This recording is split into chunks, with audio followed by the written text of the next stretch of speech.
এখন প্রথম কথা হচ্ছে বাংলাদেশের ভবিষ্যৎ কি, এটা তো আমি কোনো গণক ঠাকুর না যে আমি বলে দেবো ভবিষ্যতে এই হাত ধরে। বাংলাদেশের ম্যাপের দিকে তাকিয়ে হাতের যেমন দেখে, ম্যাপের দিকে তাকিয়ে আমি তো বলতে পারবো না এ হচ্ছে ভবিষ্যৎ। কিন্তু এখন এখানে বাংলাদেশের যে অবস্থা রয়েছে তাতে অদূর ভবিষ্যতে যে খুব একটা বড়, আমি যেটা মনে করি যে বাংলাদেশে একটা সোশ্যাল রেভলিউশন হওয়া দরকার, বিপ্লব। এই বিপ্লবের জন্য বিপ্লবী পার্টি দরকার, বিপ্লবী পার্টি ছাড়া এটা হবে না। এখন বাংলাদেশে যেটা বললাম, মিডল ক্লাসের যে অবস্থা, স্বার্থ চিন্তা, তাদের যে সুযোগ সুবিধা সব রয়েছে এখানে, এর মধ্যে থেকে একটা শক্তিশালী কমিউনিস্ট মুভমেন্ট, সমাজতান্ত্রিক আন্দোলন এবং সমাজতান্ত্রিক পার্টি গড়ে ওঠার ইমিডিয়েট কোনো সম্ভাবনা আমি দেখছি না। এইখানে যেটা একটা হতে পারে যে এই যে একটা আহ, বড় আন্দোলন হলো, এই জুলাই আন্দোলন, এই জুলাই আন্দোলনের ফলে একটা বড় রকম ধাক্কা এখানকার শাসক শ্রেণীকে দেওয়া হয়েছে। এবং এর ফলে একটা জিনিস হবে যে শেখ হাসিনা যেভাবে তার ক্রুয়েলি যেভাবে তার ফ্যাসিস্ট শাসন চালিয়েছে, এইটা আর কারো পক্ষে হবে না। যেটা বুঝে বিএনপি এখন ফখরুল ইসলাম বলছেন যে আওয়ামী লীগ যা করেছে আমরা যদি তাই করি তাহলে আমরাও ধ্বংস হয়ে যাব। আর এইটা তারা বুঝেছে যে এই লাইনে গেলে কিন্তু অসুবিধা হবে। যে আন্দোলন জুলাই মাসে হয়েছে, যে অভ্যুত্থান, এর ফলে মানুষের মাইন্ডসেটের মধ্যে যেমন পরিবর্তন হয়েছে, সেই পরিবর্তনটা পলিটিক্যাল এই সমস্ত লোকজনের মধ্যে হয়েছে। যে যেভাবে এটা করা হয়েছে, এটা যদি করা হয় তাহলে আর চলবে, এটা করা চলবে না, এতদূর পর্যন্ত যাওয়া যাবে না। কাজে সেদিক থেকে যে অত্যাচার এখানে হয়েছে, পলিটিক্যাল পার্টির যে বিরুদ্ধে যে দমননীতি করা হয়েছে, ইন্ডিভিজুয়ালের বিরুদ্ধে যে দমননীতি হয়েছে, শেখ হাসিনার নামে কিছু লিখলে তার তো চাকরি বাকরি সব চলে যাবে।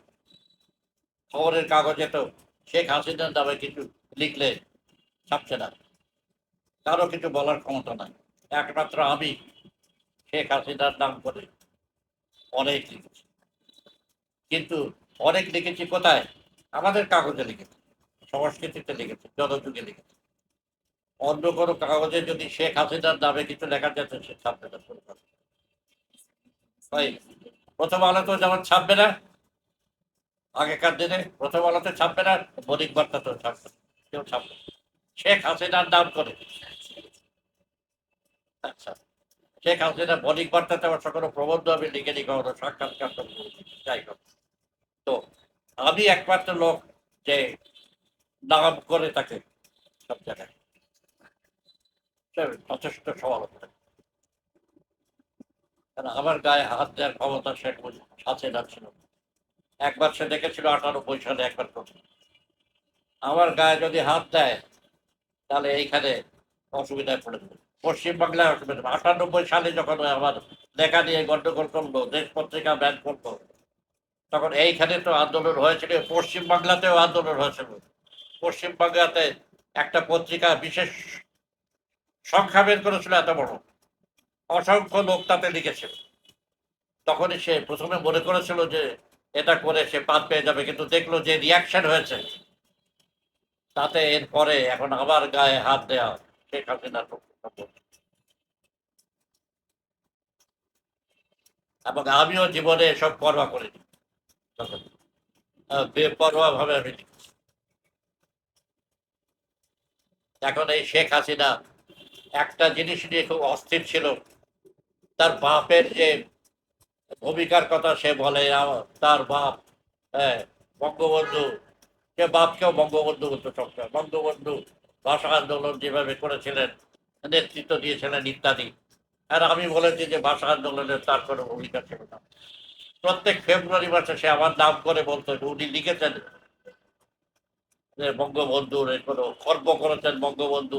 এই গত এই এই গত ফেব্রুয়ারি মাসেও সে বলছে, কিন্তু কিছু করতে পারত না। আমার উপরে কোনো হামলা করবে এটা করে